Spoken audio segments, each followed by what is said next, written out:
I heard Spooky Astronauts talk about this movie, and she was talking about how it was a very disturbing movie. I agree that it's a disturbing movie, but in a very quiet way and is kind of suspecting. So I wanted to kind of talk about it today.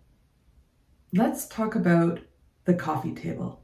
So if you want to watch a movie that has lots of jump scares and is gory and is kind of like Hostel or Saw or The Conjuring or anything like that, this is not your movie.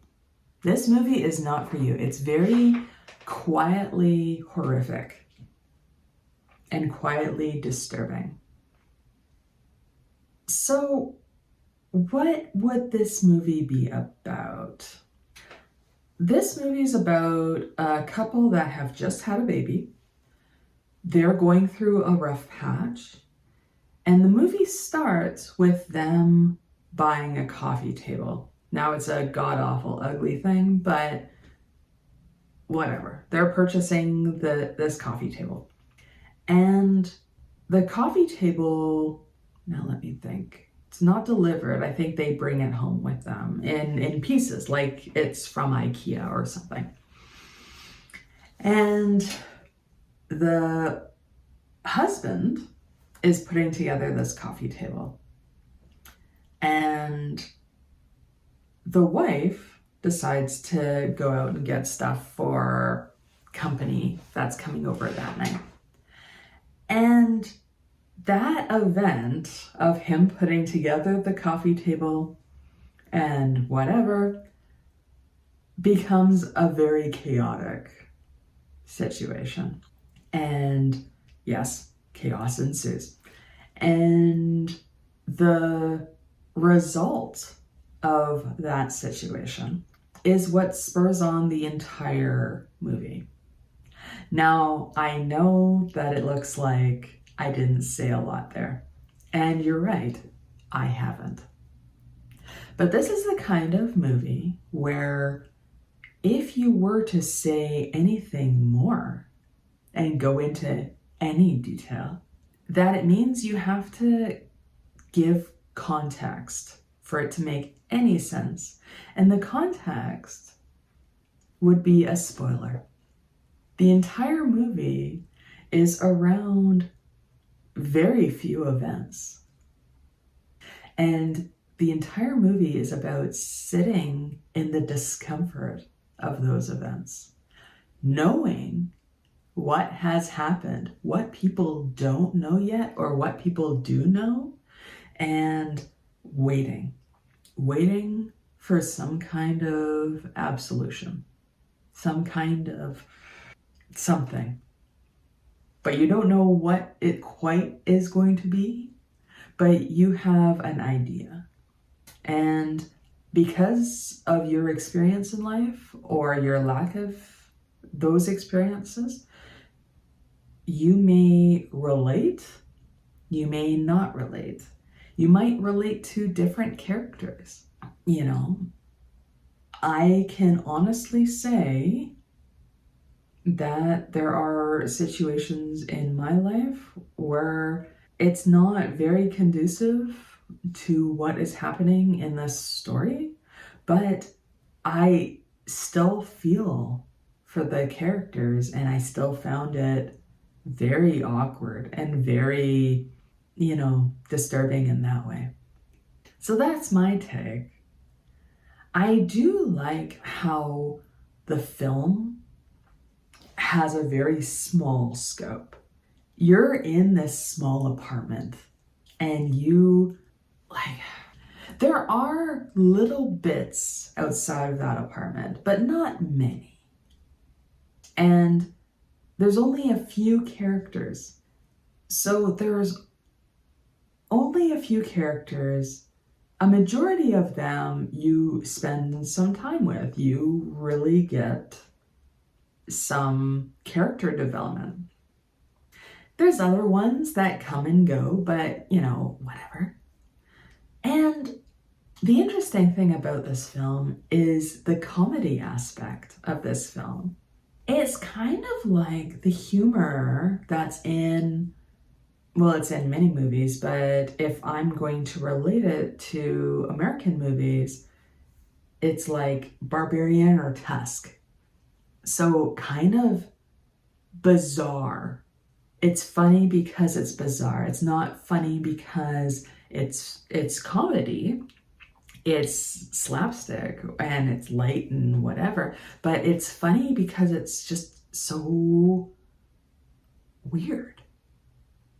It comes across just so awkward and so, I don't know what to put it. It just has this comedy that's just kind of like, oh, that's funny. Oh, this guy's like that. And yeah. You can pick it up, but I see a majority of people not actually picking it up. The awkwardness and whatever. It's not in your face what is funny. So because of the other events of the film, it's probably very easy not to see the comedic aspects of this film. So a sidebar that I'm going to do, and I really enjoyed this of this movie, is I really like when movies are outside of Canada and the US, because the characters that are assigned to a movie, they tend to be more relatable. They may be conventionally attractive or not. They may have vastly different looks to them and vastly different personalities and whatever. It seems less cookie cutter. And I enjoy that. I enjoy watching people that I think are just people that I'll find on the street. People, when I go to a grocery store, I might bump into them. People that seem to be 1 or 2 steps removed from me versus the people that live in mega mansions that I probably will never see. Or if I do see, they have an entourage. I feel very detached from that. I feel very detached from a person that is closer to being a billionaire to where I am. There's a big disconnect. And sometimes watching a movie with these people, fine, great, wonderful. Other times, like in this movie, I think this movie really benefited from people that you relate to, because their scenario, you feel bad for them. You're like, these people know what's going on, these people don't know what's going on, and you really get wrapped up on these people that you, or at least me, I saw as my people. I saw as people that were like me in many ways. So anyway, that's my sidebar. I really enjoy how European movies, South American movies, Korean movies tend to have just actors. And they can look like whatever, and they have so many gifts to give other than just their appearance. Anyway, I digress. I agree with the reviews on this movie. I think it was like something like 7 out of 10 and 78% or whatever. Very close. And I think I agree with that. It's not a perfect movie by any sense.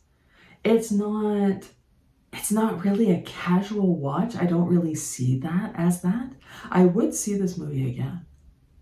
I do very much enjoy the movie. I think that it was amazing.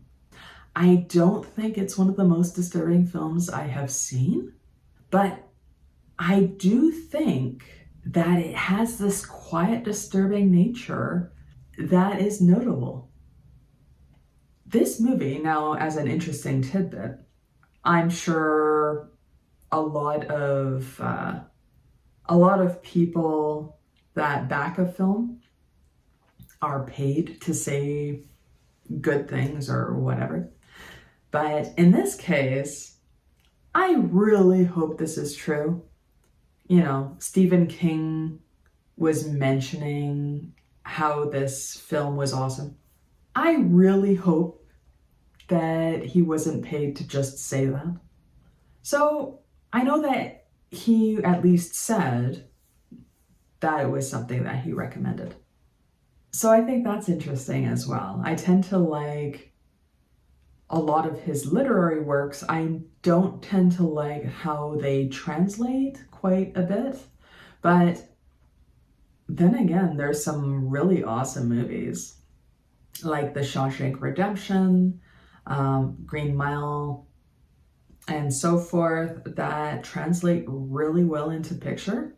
I don't think all of them are like that. Oh, what is it? Misery. Misery was awesome too in picture. And Carrie was awesome too. But not all of them will. So, yeah, take what you want from that.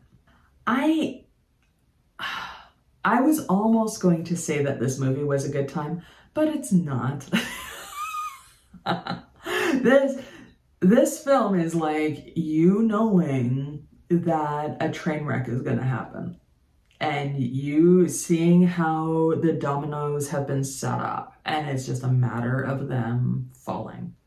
So whether or not you want to see this, go right ahead. I don't see it as a party thing. I see this as like an active watch situation, not a casual watch situation.